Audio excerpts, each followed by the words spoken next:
इस मूवी की कहानी थोड़ी अजीब है बाकी तमाम मूवीज से। हम यहाँ पर डैनी नाम की लड़की को देखते हैं। डैनी एक मेल देखती है जो कि किसी और का नहीं बल्कि उसकी बहन का होता है। और अब उस मेल में लिखा था कि मैं सब कुछ और नहीं झेल सकती और मैं जा रही हूँ अपने मॉम डैड के पास। हमें पता चलता है कि वो सुसाइड की बात कर रही है। और अब वो मेल पढ़ने के बाद डैनी अपनी बहन को कॉल करती है लेकिन उसका फोन बंद था। और अब यहाँ पर डैनी अपने बॉयफ्रेंड को कॉल करती है और रात को मिलने का बोलती है। और अब यहाँ पर हमें पता चलता है कि उसका बॉयफ्रेंड क्रिस उसको पसंद नहीं करता, वो उसके साथ सिर्फ टाइम पास कर रहा था। लेकिन डैनी उसको बहुत पसंद करती थी। और यहाँ पर अब हम देखते हैं क्रिस को जो अपने फ्रेंड्स के साथ पार्टी कर रहा था। और उसके फ्रेंड्स क्रिस को बोलते हैं कि उसे अपना रिलेशन डैनी के साथ खत्म कर देना चाहिए। इसके बाद हम डैनी की बहन को देखते हैं जिसने बहुत ही बुरी तरह से सुसाइड कर ली थी और वो मर गई थी। और ये सब देखकर डैनी बहुत ही ज्यादा डिस्टर्ब हो जाती है। और अब क्रिस उसको रिलैक्स करवाने के लिए एक पार्टी में ले जाता है। और अब इस पार्टी में क्रिस का फ्रेंड उनको समर फेस्टिवल में इनवाइट करता है। ये फेस्टिवल एक गांव में था जहाँ पर सभी लोग एक अलग कम्युनिटी बनाकर रहते थे। और अब क्रिस का फ्रेंड उसको बताता है कि ये फेस्टिवल इसलिए खास है क्योंकि ये 90 इयर्स के बाद साल में एक दफा आता है। और अब सभी प्लान बनाते हैं वहाँ पर जाने के लिए। पहले तो डैनी मना कर देती है लेकिन क्रिस के मनाने पर वो मान जाती है। और अब ये लोग यहाँ पर फेस्टिवल के लिए निकल जाते हैं। और अब ये सब लोग उस जगह पहुंच गए थे जहाँ पर हर तरफ ग्रीनरी थी जो कि देखने में बहुत ही ज्यादा खूबसूरत थी।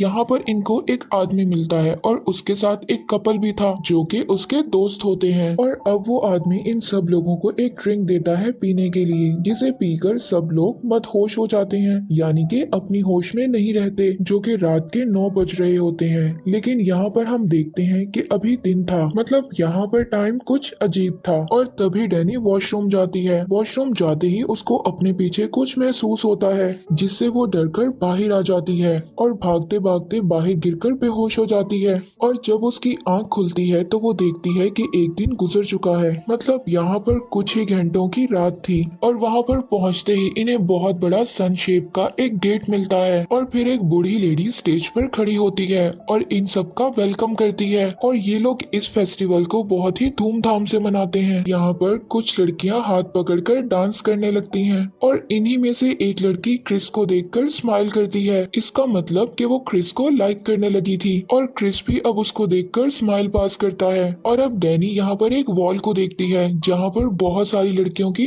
पिक्चर्स थी और उनके सर पर ताज रखा हुआ था। और फिर वो आदमी उसको बताता है कि ये सब डांस की रानियां हैं। इस फेस्टिवल में डांस कंपटीशन होता है और जो उसको जीतता है उसको रानी का ताज दिया जाता है। और अब अगले दिन यहाँ पर हम एक बूढ़े कपल को देखते हैं जिन्हें अलग तरह के कपड़े पहनाए गए थे। ऐसा लग रहा था कि इन्हें किसी चीज के लिए चूज किया गया हो। और अब इस बूढ़े कपल को एक चेयर पर बिठाया जाता है और उनको पहाड़ के ऊपर ले जाया जाता है और नीचे एक लेडी किताब पढ़ती है और ऐसा लगता था कि शायद ही इनकी कोई प्रेयर है। इसके बाद दोनों बूढ़े कपल्स अपना हाथ काटते हैं और अपने ब्लड से एक साइन पर निशान लगाते हैं। इसके बाद वो बूढ़े कपल उस पहाड़ से नीचे कूद जाते हैं जिसमें ओल्ड लेडी फौरन मर जाती है, पर जो आदमी था उसका पाँव टूट जाता है और वो जिंदा बच जाता है। और अब वो बूढ़ा आदमी बहुत ज्यादा दर्द में था और जोर जोर से चिल्ला रहा था जिसकी चीख सुनकर सभी लोग उसी की तरह चिल्लाने लगते हैं। और इसके बाद एक लड़की को बड़ा सा हैमर दिया जाता है जिससे वो उसके सर पर हिट करती है और इसके बाद दूसरी लड़की भी सेम ऐसा ही करती है जिससे वो बूढ़ा आदमी मर जाता है। ये सभी चीजें देखकर डैनी और उसके फ्रेंड्स बुरी तरह से डर जाते हैं और इनको यहाँ पर कुछ समझ नहीं आ रहा था कि ये सब क्या हो रहा है और इन लोगों ने ऐसा क्यों किया।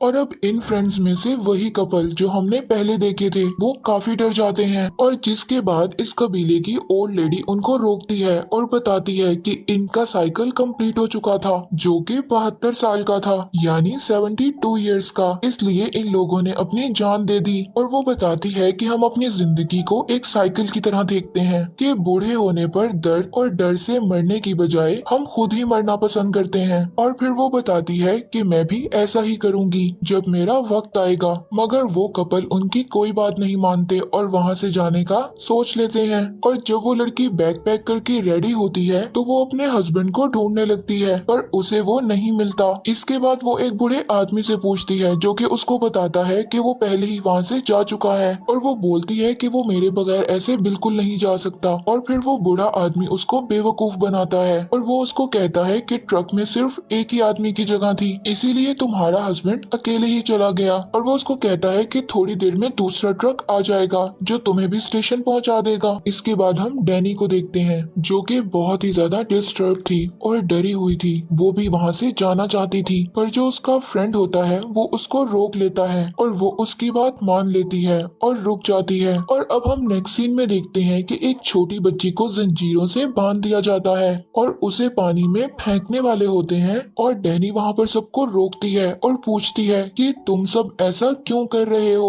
जिसके बाद उस लड़की को बचा लिया जाता है। ये इसलिए किया जा रहा था कि ताकि उन लोगों को पता चल सके कि ये लड़की कितनी पावरफुल है। और इससे पता चलता है कि ये लोग बहुत ही अजीब थे। और अब हम इसके बाद देखते हैं जो बूढ़े आदमी मरे थे, अब उनकी बॉडी को ये लोग जला देते हैं और अब इनकी जो राख होती है वो एक ट्री पर गिरा देते हैं। और इनका ये मानना था कि ये ट्री यहाँ पर बहुत सालों से है और ये बहुत ही साफ है। और यहाँ पर एक बहुत ही बड़ी गलती हो जाती है डैनी के फ्रेंड से। डैनी का फ्रेंड उनके ट्री पर टॉयलेट कर देता है, जिसे देखकर सभी गांव वाले बहुत ही ज्यादा गुस्सा हो जाते हैं। और वो उनको कहता है कि ये सिर्फ एक सूखा हुआ दरख्त है। और वो उसको बताते हैं कि ये ट्री यहाँ पर कई सालों से है और इसको हम बहुत ही ज्यादा साफ मानते हैं। यहाँ पर तुम्हें ऐसा नहीं करना चाहिए था। डैनी के फ्रेंड को देखते हैं, जो कि किताब लिख रहा था और गांव के लोगों पर बहुत ज्यादा सर्च कर रहा था। और वो ये इन्फॉर्मेशन कलेक्ट करना शुरू कर देता है कि ये लोग कैसे रहते हैं और अपने फेस्टिवल्स को कैसे मनाते हैं। और अब वो उस गांव में एक आदमी से मिलता है, जो कि लाइब्रेरियन था। वो उसको एक किताब के बारे में बताता है और बताता है कि ये इनकी एक हॉली बुक है, जिसके आगे के पेजेस खाली हैं। और इस किताब में खुद से बदलाव आ जाता है, यानी कि बदल जाती है, इसीलिए इसके आगे के पेजेस खाली हैं। ये हम लोग भी नहीं जानते कि आगे क्या बदलने वाला है, और अगर फ्यूचर में कुछ बदलता है तो वो इस किताब में लिख दिया जाता है। इसके बाद वो उससे पूछता है कि ये कौन बताता है कि इस किताब में क्या लिखा जाए। ये किताब एक आदमी रूबिन लिख रहा है। और यहाँ पर अब हम उस आदमी को देखते हैं जिसका फेस बहुत ही ज्यादा अजीब था। ये यहाँ पर इस आदमी को ओरेकल मानते हैं। ओरेकल मतलब ये उन लोगों को बोलते हैं जिनके पास कोई पावर होती है। और इसके बाद वो इस बुक की पिक्चर्स लेने का बोलता है, जिस पर वो लाइब्रेरियन उसको मना कर देता है। डैनी का फ्रेंड रात को छुपकर उस बुक की पिक्चर्स लेने लगता है और तभी उसके पीछे एक आदमी आता है, लेकिन वो उसको अपना फ्रेंड समझता है और तभी उसके पीछे से हिट करता है और उसको बेहोश कर देता है।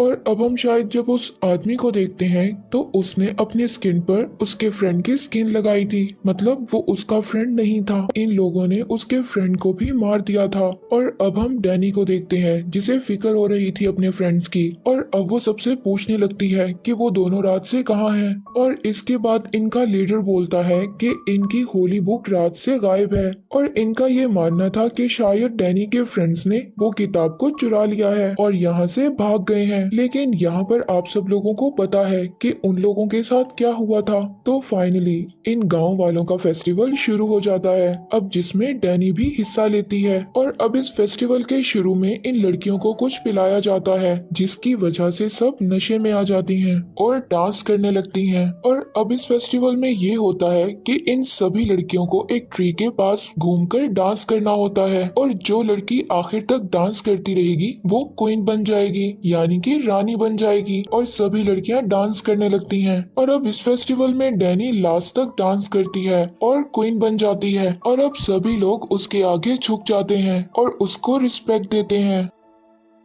डैनी को एक ताज पहनाया जाता है और उसको एक स्पेशल जगह पर बिठाया जाता है। और अब हम क्रिस को देखते हैं, जो कि एक रूम में बैठा था। इसके पास इस कबीले की लीडर आती है और इसके पास बैठती है और कहती है कि तुम्हें चुन लिया गया है, कि तुम्हें माया के साथ कुछ वक्त गुजारना होगा, जिसकी वजह से वो लड़की हमारी जनरेशन को आगे बढ़ाएगी। माया वही लड़की है जो क्रिस को स्माइल करके देख रही थी। और अब ये क्रिस को वहाँ पर एक धुआं स्मेल करवाते हैं, जिसकी वजह से वो पूरी तरह से से नशे में आ जाता है। डैनी उसको दूर से देख लेती है। इसे देखकर वो इतनी ज्यादा डर जाती है कि वॉमिट करना स्टार्ट कर देती है और जोर जोर से रोने लगती है। और वहाँ पर सभी मौजूद लड़कियां भी इसी तरह रोना शुरू कर देती हैं। और अब ये सीन काफी अजीब था और क्रिस अब बाहर आता है और वो भागना शुरू कर देता है। इसके बाद वो एक आदमी को जमीन के अंदर देखता है जिसका एक पाँव बाहर था। ये कोई और नहीं बल्कि ये उनका फ्रेंड था। और अब पता चलता है कि इन लोगों ने उसको मार दिया था। और अब क्रिस भागकर एक घर में पहुंचता है। यहाँ पर भी उसको अपना दूसरा फ्रेंड नजर आता है जिसको बुरी तरह से मारकर लटकाया गया था। और तभी क्रिस ये बातें समझ पाता, तभी अचानक वहाँ पर एक आदमी आकर उसके फेस पर नशीला धुआं फेंकता है जिससे वो फिर से बेहोश हो जाता है। और सभी गांव वाले इकट्ठे होते हैं और इनका लीडर इनको बताता है इस फेस्टिवल में हम 9 लोगों की जान देते हैं, जिनमें से 4 लोग इस गांव के होते हैं और 4 लोग बाहर के होते हैं, जिसमें से वो 2 लोग बूढ़े मर चुके हैं और 2 जिंदा लोगों को खुद को मारना पड़ेगा। और अब यहाँ पर हमें पता चलता है कि एक इंसान की जान देना अभी रह गई थी और वो क्वीन डिसाइड करेगी कि वो आदमी बाहर का होगा या इसी गाँव का। हम डैनी को देखते हैं जो कि क्रिस से बहुत ही ज्यादा नाराज थी क्योंकि उसने उसको धोखा दिया था। क्रिस को देखकर रोने लगती है जिससे ये बात पता चलती है कि डैनी ने क्रिस को चूज किया है। और अब यहाँ पर गांव वाले एक और बहुत ही अजीब सी चीज करते हैं। वो एक भालू को मारते हैं और उसके सारे अंदर के पार्ट्स बाहर निकाल देते हैं और वो क्रिस को उस भालू के अंदर फिट कर देते हैं। और वो ये सब लोग इसलिए कर रहे थे क्योंकि इनका मानना था कि क्रिस की जान देने से पूरा गाँव साफ सुथरा हो जाएगा और साइकिल फिर से स्टार्ट हो जाएगा। और अब वो लोग क्रिस और उसके साथ कुछ और लोगों को एक टेम्पल में रखते हैं और उस टेम्पल को आग लगा देते हैं। और अब जैसे जैसे वो लोग जलते हैं गांव वाले भी उनके दर्द को फील करते हैं और जोर जोर से चिल्लाने लगते हैं। और यहाँ पर हम देखते हैं कि डैनी भी सेम वैसे ही रोने लगती है। और अब हम लास्ट में डैनी को देखते हैं जिसके फेस पर स्माइल होती है। और अब इस स्माइल का क्या मतलब था किसी को कुछ भी नहीं पता और मूवी यहीं पर एंड हो जाती है।